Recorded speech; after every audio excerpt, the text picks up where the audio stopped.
جائے.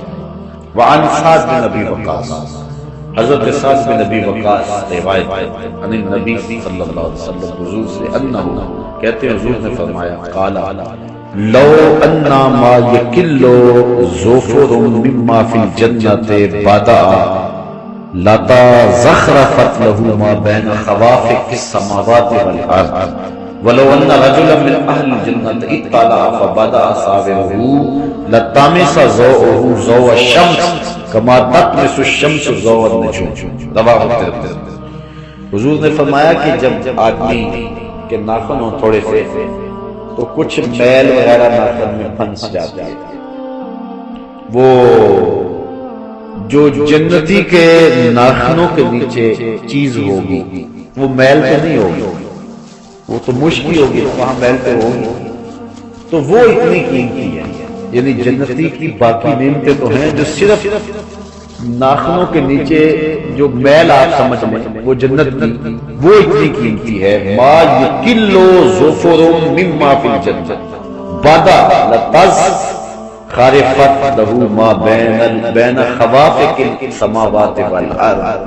فرماتے اگر وہ چھنچ دینا وہ ایسے کہتے ہیں اور وہ نکل کے گرے آسمان اور زمین تک جتنی جگہ ہے حتیٰ کہ زمین و آسمان کی جڑیں بھی روشن ہو. اب بتائیے کہ کتنی قیمت ہے اس کی. اللہ. اور آگے فرمایا وَلَوْ أَنَّ رَجُلًا مِّنْ أَهْلِ الْجَنَّةِ اطَّلَعَ فَبَدَأَ أَصَابِعَهُ.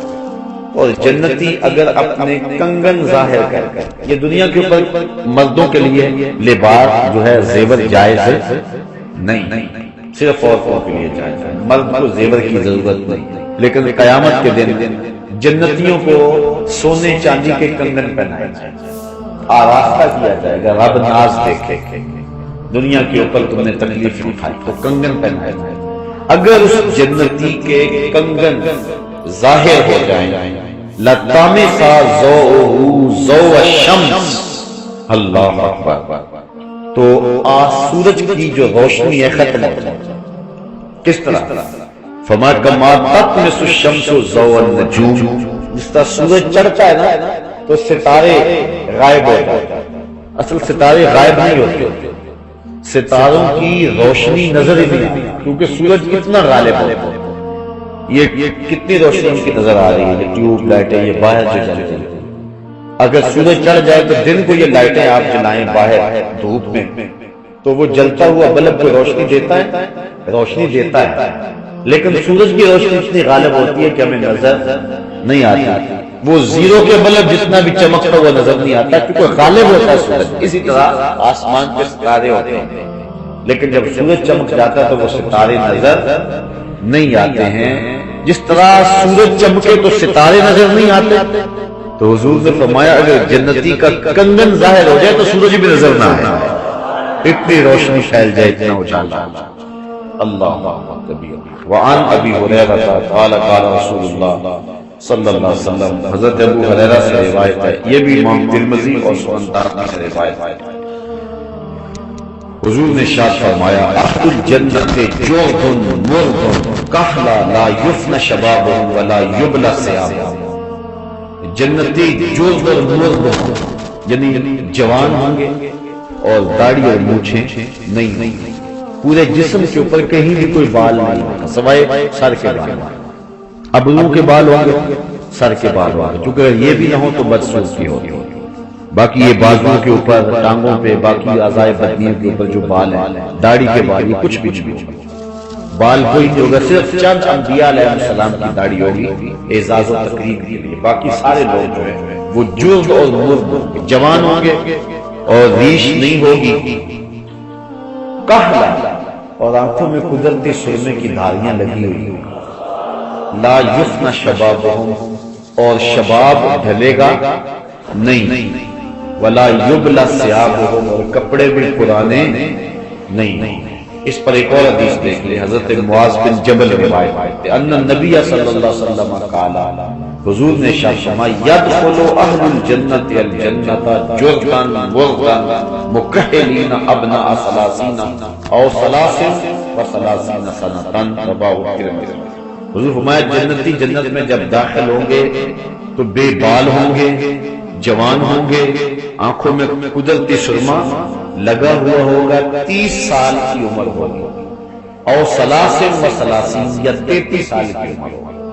زیادہ لوگوں کا قول یہ ہے کہ حضرت عیسیٰ علیہ السلام جب آسمان کو اٹھائے گئے تھے ان کی 33 سال عمر تھی، 33 سالہ جوان ہوگا، لیکن 33 سال کے اندر جا کر کچھ آثار بڑھاپے کے پیدا ہونے لگ جاتے، لیکن ایسا نہیں ہوگا، لیکن عمر 33 سال کے لگ بھگ ہوگی، جلد اور مرد ہوں گے، بڑھاپے کے آثار نہیں ہوں گے، کپڑے جو ہیں وہ پرانے نہیں ہوں گے، چھوٹے نہیں ہوں گے، سرما لگا ہوا ہوگا۔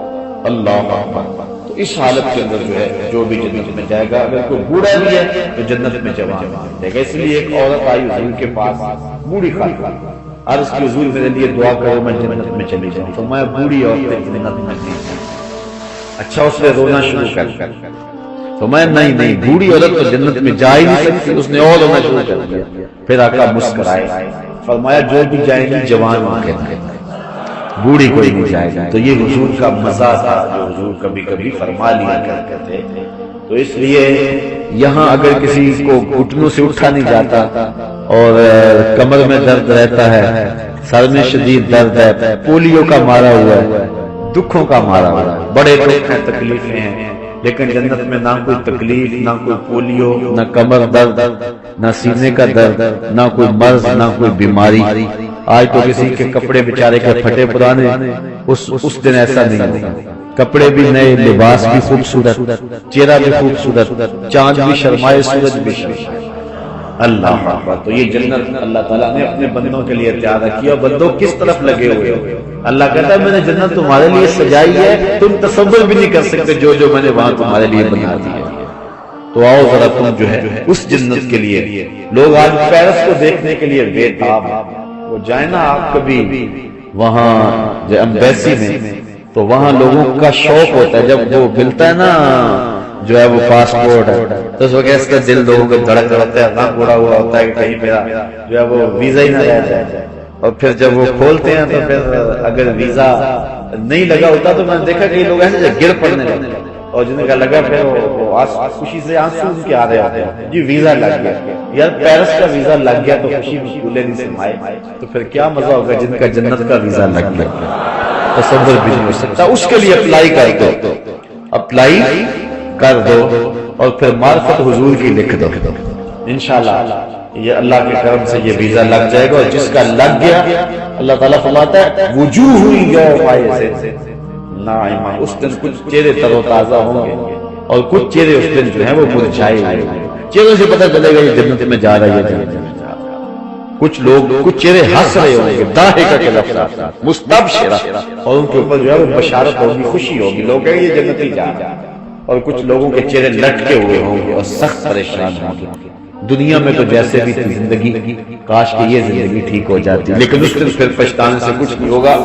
آج حضور نے سب کچھ بیان کر دیا، بتا دیا کیسے جنت کا نقشہ کھینچا اس سے لے کے اللہ کو کثرت چھوڑی، شوق پیدا ہوتا ہے کہ نہیں جنت؟ یہ حضور شوق دلا رہے ہیں۔ نعت خواں کہتا ہے کہ مجھے نہیں ضرورت جنت کی، عجیب بات ہے تجھے۔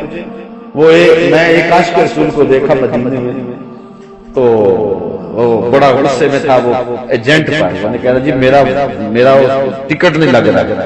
میں نے کہا یار تم تو کہتے ہو کہ مدینے کے بغیر جی نہیں لگتا، مدینے میں جی نہیں اب لگ رہا ہے۔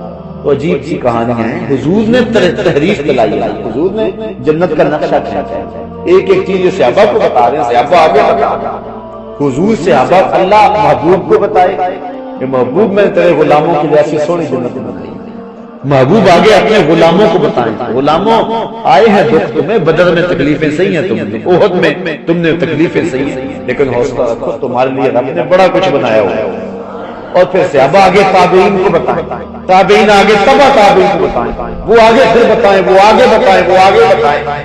اچھا اب آگے کہتے ہیں ہمیں لوڑی کوئی نہیں جنت کی، عجیب بات ہے، تمہیں نہیں ہوگی، ہمیں تو بڑی بڑی، ہم تو جائیں گے جنت انشاءاللہ، ہمیں تو آرزو ہے، اس لیے کہ ہمارے آقا بھی تو جنت میں ہوں گے نا، اس لیے حضور بھی وہاں ہوں گے۔ حضرت شیخ شہاب الدین سہروردی سے آپ کے ایک مرید نے سوال کیا، مرید پوچھتا ہے حضرت کہ اس دنیا میں سب سے افضل جگہ کون سی؟